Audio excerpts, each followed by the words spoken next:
I hope whatever Uncle Viking was doing was worth it. I'll tell you that much. What I miss? Wait, I want before I even.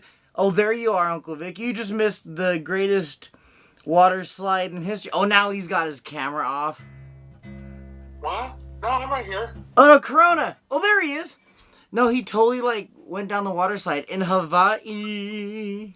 Who did? Corona. Really? He's gonna bring back spam for us all. Do it again. Feel like a turd floating in a toilet. Yeah. But your hair looks good. They call you number 2. Yeah. Who does number 2 work for? They always after me Lucky Charms. Why does everybody always laugh when I say that? They are after me Lucky Charms. Lucky Charms are bomb.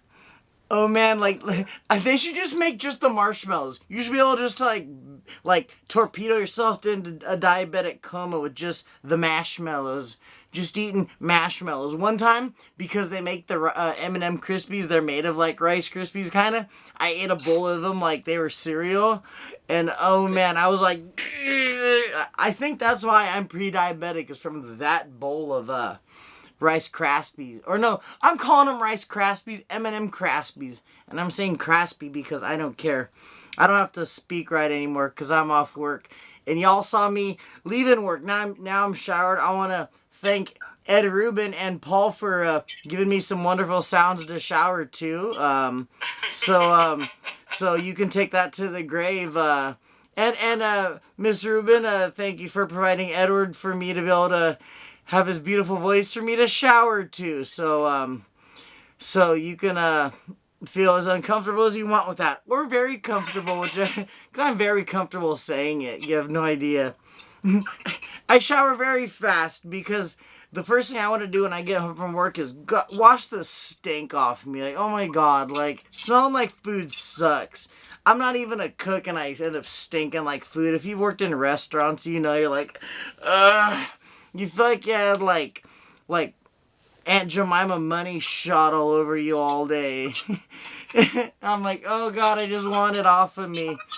I swear, if I'm putting dishes away and I'm like, this is the butter knife that gave me COVID, good god, the butter knife of COVID. But god damn, I come home like exhausted from work, like I don't even know. But you know what? I looked forward to this. I was like, if you guys cut into my comedy, I don't know what that means, that Zoom comedy is my therapy. If this is my therapy, I'd hate to see what I need therapy from. I tell you what, should let you guys follow me around work for a day. It's funny, dude, when you get off of work, you just like, you want to make up for lost time. You're like, oh, like, what couldn't I do at work that I gotta make up for lost time. I was gonna be doing this and that and being really naughty with my time, and now I don't know, like, see, if you're like Matthew and you work at home, you can do whatever you want, whenever you want. As long as you keep your head, like, below the camera, you could, like, do whatever.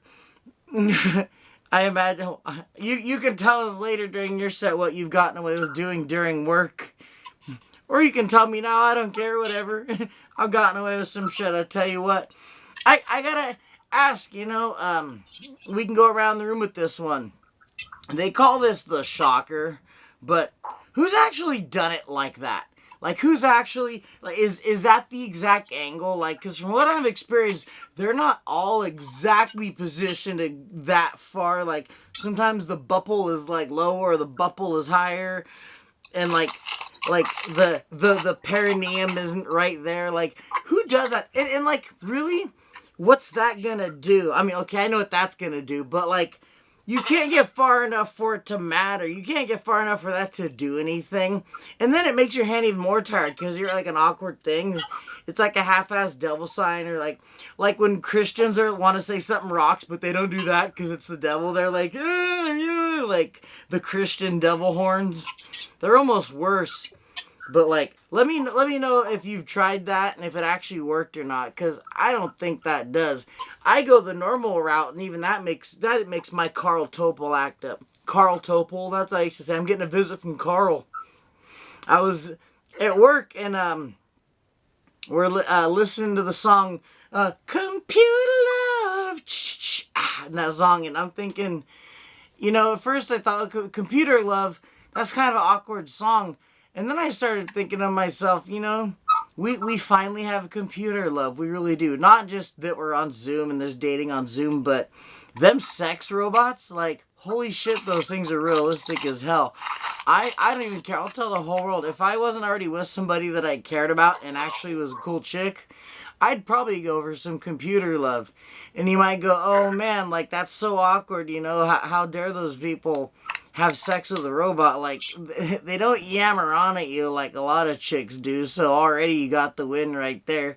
And if you're like, but it's a piece of machinery, a fleshlight's a piece of machinery, this just has all the attachments, so you can, like, actually get a grip on it too, so maybe computer love isn't that bad. But I don't know if they have, like, a self-cleaning mechanism or what, but I remember the first time I remember buying a fleshlight at Diamond Adult World. I was like, just being like, I need a close-ended one, and, like, they didn't even question. They knew exactly why you wanted a close-ended one. You're like, hey, it's fun asking people at an adult bookstore, well, I need it for this kind of purpose, and it's just being very professional. No wonder why they have to have a psychological exam before they start working there. I don't think I'd pass the psych exam to go there, because I'm too busy being crazy. And I remember when I was younger, I don't have it anymore, but I had OCD, like really bad OCD. And the funny thing, I don't know if anybody in this room has OCD, but real OCD, there's a weird question that people know the answer to if you've had OCD, and that's, what's your number? And you don't mean what's your phone number, but if you had genuine OCD, like, you have a number, and the number, it's really actually crazy. This isn't even a joke. This is how it is. You have a number of times you do stuff when you have OCD. Like, you don't turn a light off once and off. You go like 2 or 4, or like you eat things in pairs, or you do things in, like, I step my foot into a door like 4 times before I go in and out. And it's a really interesting thing, because I see people who have cases of it now, and I fathom. I relate to them. I'm like, hey, you know what? Like, I remember having OCD, and I want to tell you that I feel for you, and it's kind of fun to feel like you're in a club, even though I don't have it anymore. Like, once my dad passed, I got rid of OCD, but you have a number. So if you have OCD and you ever wonder, you're seeing someone doing something weird, it's because they're trying to hit their number. I'm hoping I forget all of today. I'm hoping to forget this next few minutes. That's probably why I shouldn't be recording, but my mom's starting to forget some stuff.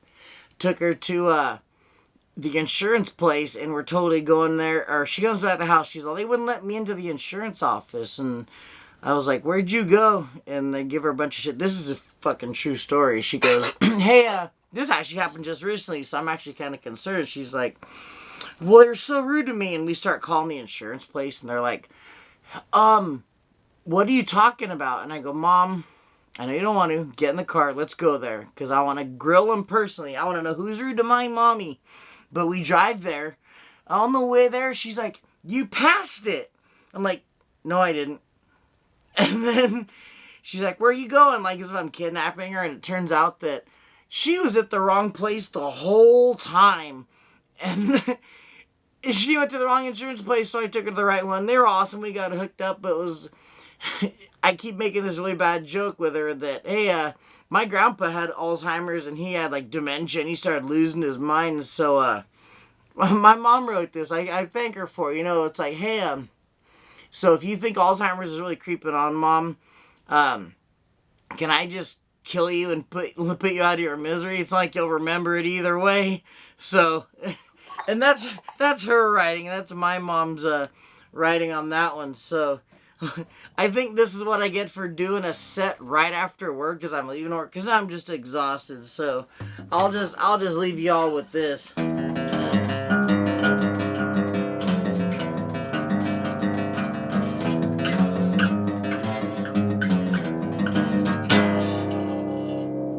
Thank you guys very much. Thank you, Ezra Paco in the building. We are somewhat all over the map. We are in San Jose,